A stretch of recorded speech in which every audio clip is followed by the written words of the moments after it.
Hello दोस्तों, स्वागत करते हैं स्टडी बाय पाल में। आज हम पढ़ाने वाले हैं कक्षा 10 की साइंस यानी विज्ञान। जो आपका चैप्टर रहेगा वो प्रकाश का परावर्तन तथा अपवर्तन। तो परावर्तन और अपवर्तन पढ़ने से पहले हम जानेंगे कि प्रकाश क्या है, यानी लाइट क्या है। तो प्रकाश एक प्रकार की ऊर्जा है। प्रकाश क्या है? एक प्रकार की ऊर्जा है जो दृष्टि संवेदना देती है, जिसकी सहायता से हम वस्तुओं को क्या देख सकते हैं। तो हम सिंपल से जानेंगे, डिफिनेशन लिखे हुए हैं हम कि प्रकाश एक प्रकार की ऊर्जा है जो दृष्टि संवेदना देती है, जिसकी सहायता से हम वस्तुओं को देख सकते हैं। तो हमने सिंपल से जाना कि प्रकाश एक प्रकार की ऊर्जा यानी लाइट क्या है, एक प्रकार की एनर्जी है जिसकी सहायता से हम वस्तुओं को देख सकते हैं। तो आप जैसे आप जानेंगे, अंधेरे में अगर कमरे में आप जाते हैं तो आप प्रकाश को या वस्तुएं जो भी रखी होती है कमरे में, अगर प्रकाश नहीं है, लाइट नहीं जल रही है, तो हम चीजों को देख नहीं पाते हैं। तो यही है कि बिना प्रकाश से हम कोई भी वस्तु जीवन में जो भी दुनिया में है हम देख नहीं सकते हैं। तो प्रकाश हमारे लिए बहुत कीमती है। प्रकाश की वजह से हम सारी चीजें, सारी वस्तुएं, सब कुछ देख पा रहे हैं। अब हम जानेंगे कि प्रकाश के स्रोत क्या क्या है। हमने अभी जाना प्रकाश क्या है, अब हम जानेंगे प्रकाश के स्रोत। प्रकाश के स्रोत, हमें जो प्रकाश मिलता है वो प्राकृतिक और तथा मानव निर्मित कृत्रिम रूप, दोनों रूपों में मिलता है। प्रकाश हमें प्राकृतिक और कृत्रिम दोनों रूपों से प्राप्त होता है। प्राकृतिक में आपका आएगा जैसे सूर्य। सूर्य में खुद का प्रकाश होता है। सूर्य में क्या है? खुद का प्रकाश होता है। जैसे सूर्य हो गए, तारों का भी अपना एक प्रकाश होता है। तो ये क्या है? ये प्राकृतिक स्रोत है प्रकाश के। अब हम जानेंगे कृत्रिम। आपने घरों में मोमबत्ती देखी होंगी, मोमबत्ती जलाते हैं, उसे भी मतलब प्रकाश होता है, यानी उजाला होता है। वो क्या है? वो कृत्रिम यानी मानव निर्मित उसमें है। और आप कृत्रिम हो गए जैसे आपका मोमबत्ती और विद्युत बल्ब। आजकल जैसे अब दिन में तो उजाला सूर्य की वजह से रहता है, रात में हम बल्ब जलाते हैं लाइट से, और मोमबत्ती है, दिए वगैरह जलाते हैं दिवाली में। तो वो सारी चीजें क्या है? वो कृत्रिम है, उनसे भी हमें प्रकाश मिल रहा है, लेकिन वो मानव निर्मित है। उनको मानव ने निर्मित किया है। तो वो क्या है? मानव निर्मित प्रकाश के स्रोत है। अब हम जानेंगे प्रदीप्त वस्तुएं, यानी प्रदीप्त वस्तुएं क्या कहलाती हैं। ये आपके एग्जाम में भी कभी कभी पूछा है कि प्रदीप्त वस्तुएं क्या हैं। तो ऐसी वस्तुएं जो सतह प्रकाश उत्पन्न करती हैं, यानी ऐसी वस्तुएं जो सतह प्रकाश उत्पन्न करती हैं, उन्हें हम प्रदीप्त वस्तुएं कहते हैं। जैसे प्रदीप्त वस्तुओं के अंतर्गत जैसे आएगा सूर्य और आपका विद्युत बल्ब। ये स्वतः प्रकाश उत्पन्न करती हैं। ऐसी वस्तुएं जो सतह प्रकाश उत्पन्न करती हैं उन्हें हम प्रदीप्त वस्तुएं कहते हैं। जैसे सूर्य हो गया, विद्युत बल्ब हो गया आदि। अब हम जानेंगे अदीप्त वस्तुएं। अदीप्त ऐसी वस्तुएं जो सतह प्रकाश उत्पन्न नहीं करती हैं, उन्हें हम अदीप्त वस्तुएं कहलाते हैं। जैसे कि चंद्रमा हो गया, चंद्रमा में खुद का प्रकाश नहीं होता है। मेज हो गया और बर्तन, ये सारे क्या हैं? अदीप्त वस्तुएं हैं। अब हम पढ़ेंगे प्रकाश के गुण। क्या पढ़ेंगे? प्रकाश के गुण। तो प्रकाश के गुण में जैसे प्रकाश सीधी रेखा में गमन करता है, प्रकाश सरल रेखा में गमन करता है। तो प्रकाश कैसे गमन करता है? प्रकाश सरल रेखा में गमन करता है। और प्रकाश विद्युत चुंबकीय तरंगों के रूप में होता है। प्रकाश किस रूप में होता है? विद्युत चुंबकीय तरंगों के रूप में होता है। लाइट हमारी जो होती है वो विद्युत चुंबकीय तरंगों के रूप में चलती है। नंबर 3, प्रकाश निर्वात में गमन करता है। निर्वात का मतलब होता है वैक्यूम। निर्वात का मतलब क्या होता है? वैक्यूम, यानी प्रकाश जहाँ कोई भी माध्यम ना हो वहां भी प्रकाश गमन करता है। निर्वात का मतलब वहां धूल कण वायु कुछ भी नहीं होता, उसे हम निर्वात बोलते हैं, यानी इंग्लिश में उसे वैक्यूम बोलते हैं। तो प्रकाश निर्वात में भी गमन करता है। इसकी जो चाल होती है निर्वात में वो 3 × 10⁸ मीटर पर सेकेंड होती है। ये याद रखना कि प्रकाश की चाल कितनी होती है, तो 3 × 10⁸ मीटर पर सेकेंड, यानी प्रकाश की जो चाल होती है निर्वात में 3 × 10⁸ मीटर पर सेकेंड होती है। और जो प्रकाश होता है वो चमकदार तल, यानी आप कोई भी तल जो है वो चमकदार यानी चिकना हो, तो जब लाइट उसमें पड़ती है तो लाइट रिफ्लेक्ट होती है, यानी परावर्तित होती है। वही दिया गया है कि जो चमकदार तलों पर प्रकाश का क्या होता है? परावर्तन होता है। अगर आपका कोई भी समतल दर्पण है या कोई भी तल है जो चिकना है और चमकदार है, अगर उसमें लाइट पड़ेगी तो लाइट रिफ्लेक्ट होगी, यानी परावर्तित होगी। वही दिखाया कि चमकदार तलों पर प्रकाश का परावर्तन होता है। अब हम जानेंगे दृश्य प्रकाश की तरंगदैर्घ्य। दृश्य प्रकाश की जो तरंग दैर्घ्य होती है वो 4000 एंगस्ट्रॉम से 8000 एंगस्ट्रॉम, कई कई बुकों में 39,000 से 78,000 एंगस्ट्रॉम ऐसे करके दिया है।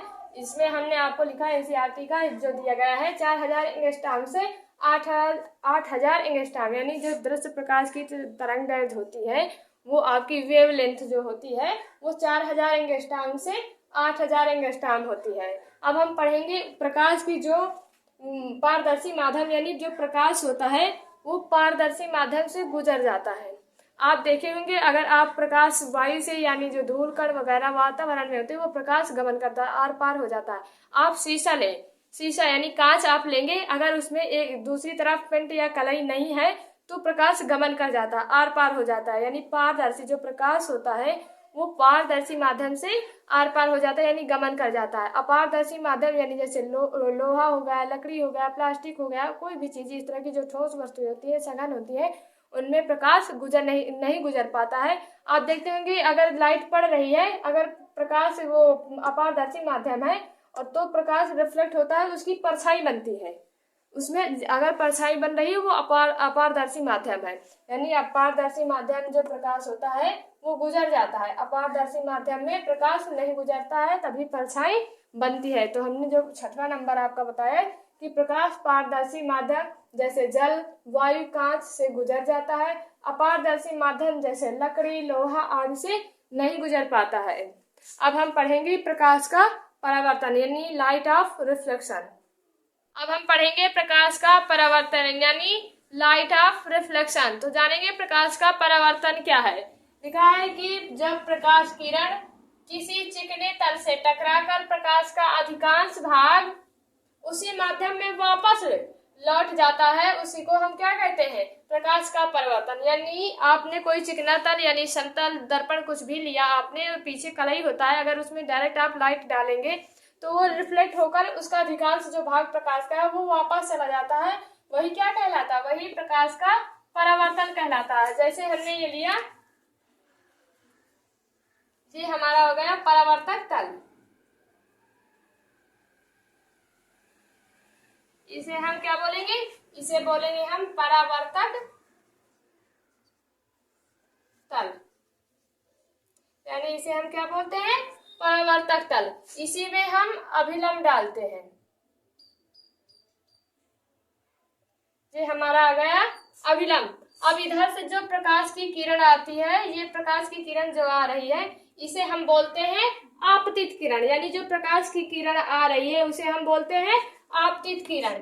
इसे इस एरो में, यानी इसका मतलब एरो इस तरह लगाएंगे तो यानी यह किरण इधर जा रही है, इस किरण को जो जा रही है इसे हम बोलते हैं आपतित किरण। क्या बोलते हैं, आपतित किरण। और यही किरण फिर यहाँ से रिफ्लेक्ट होती है इस चिकने तल से, परावर्तक तल से सेम दूरी जिस कोण पे इधर बन रहा है उधर वैसे ही बनेगा। तो ये इधर एरो इस तरह का चिन्ह लगाएंगे, ये हमारी आपतित किरण हो गई। और इधर जो जा रही है किरण इसे हम बोलते हैं परावर्तित किरण। क्या बोलते हैं, परावर्तित किरण।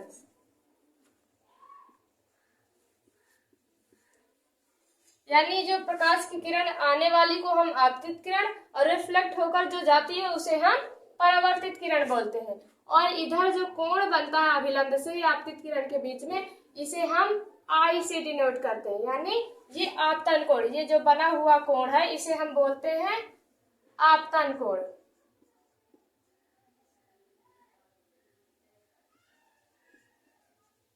यानी आपतित किरण और अभिलंब के बीच में जो कोण बनता है उसे हम आई से प्रदर्शित करते हैं, उसे हम आपतन कोण कहते हैं। और अभिलंब और परावर्तित किरण के बीच में जो कोण बनता है उसे हम बोलते हैं परावर्तन कोण। क्या बोलते हैं, परावर्तन कोण। और इसे हम आर से डिनोट करते हैं, स्मॉल आर, इसे हम आर से डिनोट करते हैं। यानी आने वाली किरण को हम आपतित किरण, परावर्तित किरण यानी जाने वाली जो किरण होती है उसे हम परावर्तित किरण बोलते हैं। अभिलंब और आपतित किरण के बीच में जो कोण बनता है उसे हम आई से डिनोट करते हैं, उसे हम आपतन कोण बोलते हैं। परावर्तन कोण और को आर से हम डिनोट करते हैं, प्रदर्शित करते हैं, वो कोण बनता है अभिलंब और परावर्तित कोण, परावर्तित किरण के बीच में, इसे हम बोलते हैं अभिलंब। क्या बोलते हैं, अभिलंब। ये हमारी हो गई, यानी अगर लाइट आ रही समतल दर्पण पे जिस एंगल से आती है उसी एंगल से रिफ्लेक्ट होती है।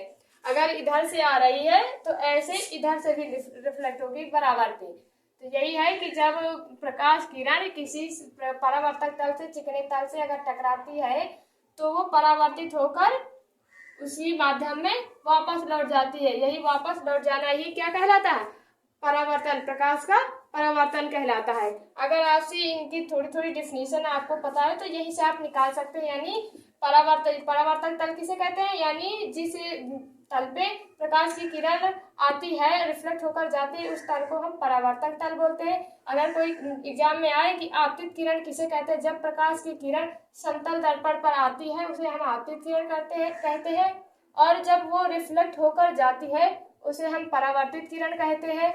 आपतन कोण किसे कहते हैं अगर आए तो, यानी आपतित किरण और अभिलंब के बीच में बना हुआ कोण आपतन कोण कहलाता है। आपतन कोण को हम आई से प्रदर्शित करते हैं। अगर पूछा जाए कि परावर्तन कोण क्या है तो अभिलंब और परावर्तित किरण के बीच में जो कोण बनता है उसे हम परावर्तन कोण कहते हैं। इसे हम आर से प्रदर्शित करते हैं। अगर अभिलंब पूछे तो समतल दर्पण यानी परावर्तक तल पर खींचा गया लंब अभिलंब कहलाता है। ये आपका हो गया परावर्तन, प्रकाश का परावर्तन। एग्जाम में आए तो आप ऐसे लिख सकते हैं। अब हम मिलेंगे आपको नेक्स्ट वीडियो में जब हम पढ़ाएंगे परावर्तन के नियम, अपवर्तन के नियम। तब तक के लिए धन्यवाद। पढ़ते रहें, मुस्कुराते रहें। Thank you class.